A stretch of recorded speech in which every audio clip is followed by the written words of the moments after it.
नमस्कार दोस्तों, आपका स्वागत है हम हमारे YouTube चैनल अमृत धारा में।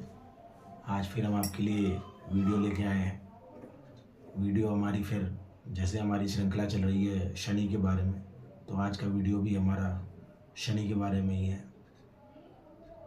शनि की महादशा, शनि की अंतर्दशा, शनि की साढ़े साथी, शनि की ढैया में जो परेशानियां आती हैं कलयुग में सबसे ज़्यादा अगर मानव पीड़ित है तो शनि की साढ़े साथी, शनि की ढैया, शनि की दशा, अंतर्दशा, प्रत्यंतर दशाओं से है। तो आज के वीडियो में भी हम बात करेंगे शनि के इन्हीं सभी प्रभावों की और इसके क्या उपाय हैं, इससे कैसे बचा जा सकता है।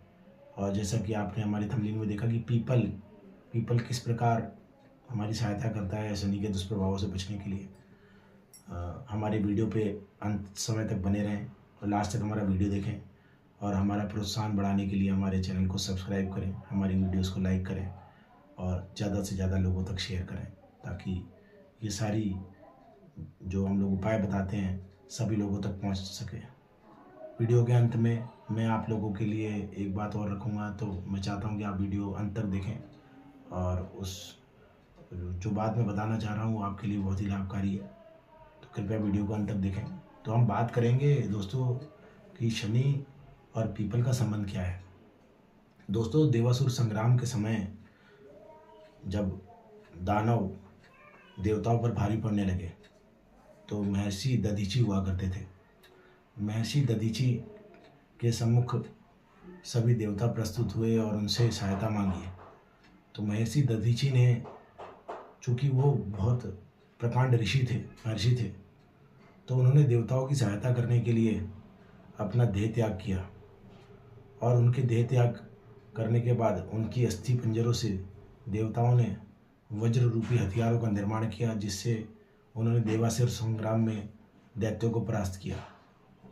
दधीची मुनि के देह त्याग के बाद उनकी जो पत्नी थी वह उनके जो मांसपिंड बचा हुआ था उसके सामने विलाप कर रही थी और विलाप करते करते जब मांसपिंड का अंतिम संस्कार हुआ तो उन्होंने भी सती होकर अपनी जान दे दी।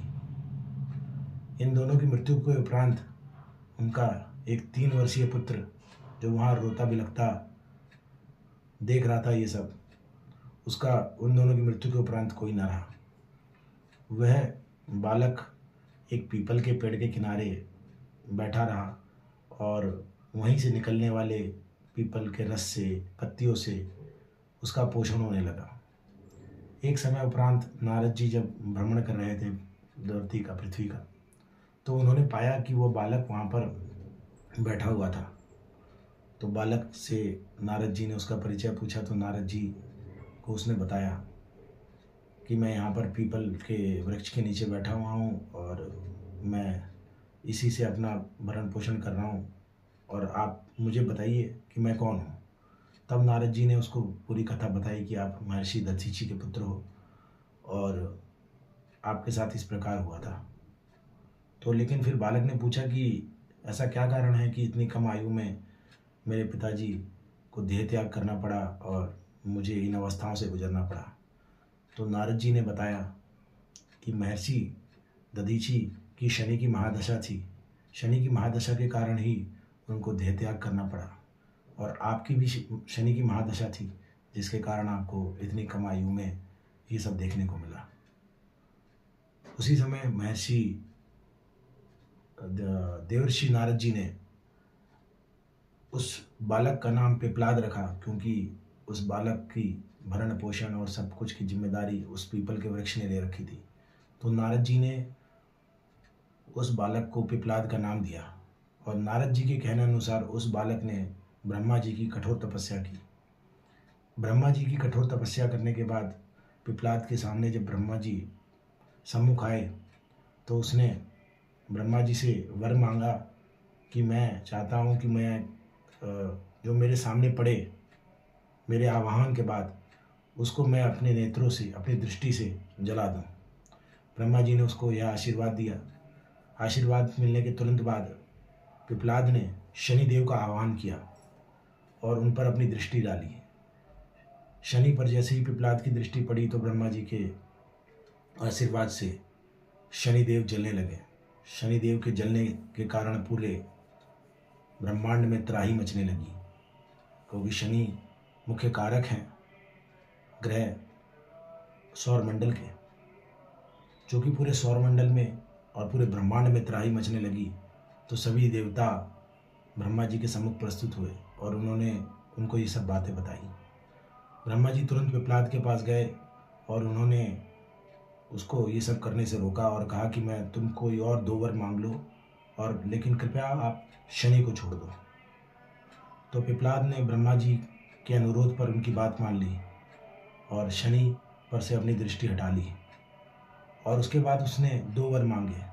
उसने कहा कि मैं चाहता हूँ कि कोई भी 5 वर्ष से कम आयु का बालक हो, उस पर शनि की दशा, महादशा, अंतरदशा, दृष्टि, साढ़े साथी किसी का भी प्रभाव ना पड़े।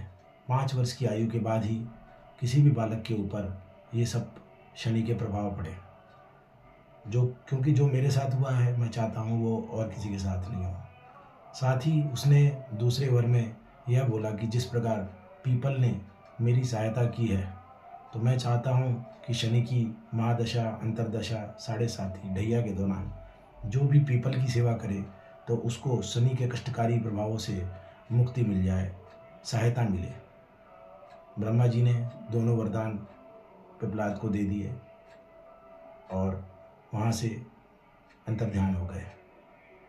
जाते जाते पिपलाद ने शनि के ऊपर वार किया, जिसके कारण शनि के पैरों पर वार किया, जिसके कारण शनि की गति धीमी हो गई। इसलिए हम शनि का जब भी नाम लेते हैं तो कहते हैं हम लोग शनि शयने शयने। शनि एक राशि से दूसरी राशि में जाने में 2.5 वर्ष लगा देते हैं। उनकी गति सारे ग्रहों में सबसे धीमी है। शनि जिस भाव में बैठ जाते हैं उसके कारकत्वों को बहुत ही स्लो कर देते हैं, धीमा कर देते हैं, क्योंकि शनि शयने शयने हैं। उनकी गति उसी कारण तब से बहुत स्लो हो गई, धीरे हो गई। तो शनि के सारे जो कारकत्व होते हैं, जिस भाव में बैठते हैं, जहाँ दृष्टि डालते हैं, उन सभी को धीमा कर देते हैं। शनि से पीड़ित या शनि से प्रभावित जो लोग होते हैं, उनकी जीवन काल में उनको जो भी चीज़ें होती हैं वो बहुत धीरे धीरे मिलती हैं। जिनका शनि बहुत अच्छा है कुंडली में, उन लोगों की जीवन में शनि के कारण जो उनको सफलताएं मिलती हैं वो भी काफ़ी समय जाने के बाद ही मिलती हैं। 36 वर्ष की आयु में, 42 वर्ष की आयु में, 48 वर्ष की आयु में जाकर ही उनको सफलता प्राप्त होती है। और अगर किसी कारण शनि पीड़ित है तो जो भी प्रभाव होते हैं वो भी बहुत धीरे धीरे मिलते हैं। तो जैसा कि मैंने आपको बताया पिपलाद की कहानी और पीपल की कहानी, तो पीपल बहुत उपयोगी है शनि की महादशा, अंतरदशा, प्रत्यंतरदशा, साढ़े साथी और ढैया के लिए। अगर आप पीपल के वृक्ष के ऊपर जल डालते हैं तो शनि के प्रभावों से काफ़ी मुक्ति मिलती है। आपने देखा होगा कि शनि की साढ़े साथी के दौरान, शनि की अवस्थाओं के दौरान, महादशा के दौरान लोगों को पीपल पर जल चढ़ाते हुए, तो यही कारण है, यही कहानी है जिसके कारण शनि और पीपल का संबंध है। पीपल की सेवा करने से शनि के हमें प्रभावों से, शनि के दुष्परिणामों से मुक्ति मिलती है। दोस्तों, आपने देखा होगा कि पीपल के पेड़ के आगे कई बातें होती हैं, कई किंवदंतियाँ होती हैं कि पीपल के वृक्ष के ऊपर भूत पिशाचों का जो है निवास होता है। दोस्तों, ऐसा बिल्कुल नहीं है। हमारे धर्म में कभी भी, हमारा जो पौराणिक धर्म है उसमें जो भी ये सब बातें बताई गई हैं, प्रथाएं बताई गई हैं, वो इसलिए बताई गई हैं ताकि लोग उसको मानें। क्योंकि पीपल का ही एक ऐसा वृक्ष है जो रात्रि के समय भी ऑक्सीजन देता है। सबसे ज़्यादा ऑक्सीजन का स्रोत पीपल का ही पेड़ है। तो हमारी पौराणिक कथाओं में हमारे पूर्वजों ने कुछ ऐसी बातें बता दी कि अगर आप पीपल का पेड़ काटेंगे तो आपको भूत पिशाच और इन सब चीज़ों के प्रभावों को झेलना पड़ता है। उन्होंने सिर्फ इसलिए किया ताकि, चूँकि पीपल का पेड़ ऑक्सीजन का मुख्य स्रोत है और वो रात को भी ऑक्सीजन छोड़ता है, तो लोग कम से कम पीपल के पेड़ों को काटें। तो इसलिए पीपल के पेड़ों के बारे में ये तमाम तरीके की भ्रांतियाँ मचाई गई। वैसे हमें किसी पेड़ को नहीं काटना चाहिए, लेकिन मुख्यतः पीपल का पेड़ मुख्य ऑक्सीजन का स्रोत है। और साथ ही पीपल के पेड़ के कारण, जैसे मैंने आपको पिपलाद की कहानी बताई, हमें बहुत शनि के प्रभावों से मुक्ति मिलती है। पिपलाद जिनकी मैंने बात की, उन्होंने आगे चलकर प्रश्न उपनिषद की रचना की, जो इतना विख्यात और प्रकांड हुआ। तो आप भी अगर शनि के प्रभावों से मुक्ति चाहते हैं तो आप पीपल के पेड़ की सेवा प्रारंभ कीजिए। पीपल, अगर आपकी कुंडली में शनि अच्छी अवस्था में भी हैं तो भी अगर आप पीपल की पेड़ की सेवा करते हैं तो शनि आपको और अच्छे फल देंगे। दोस्तों, जैसा कि मैंने आपको वीडियो की शुरुआत में बताया था कि वीडियो के अंत तक बने रहिए, तो मैं आपको कुछ फ़ायदे की बात बताऊंगा। दोस्तों, अगर आप हमसे अपनी कुंडली का विश्लेषण कराना चाहते हैं तो हम लोग निःशुल्क कुंडली का विश्लेषण करते हैं, लेकिन दोस्तों कुंडली का निःशुल्क विश्लेषण कराने से गुरु खराब फल देता है। तो इसलिए हम लोग किसी भी कुंडली का विश्लेषण मात्र 11 रुपये में करेंगे। अगर आपको अपनी भी कुंडली का विश्लेषण कराना है तो दिए गए व्हाट्सएप नंबर पर संपर्क करें।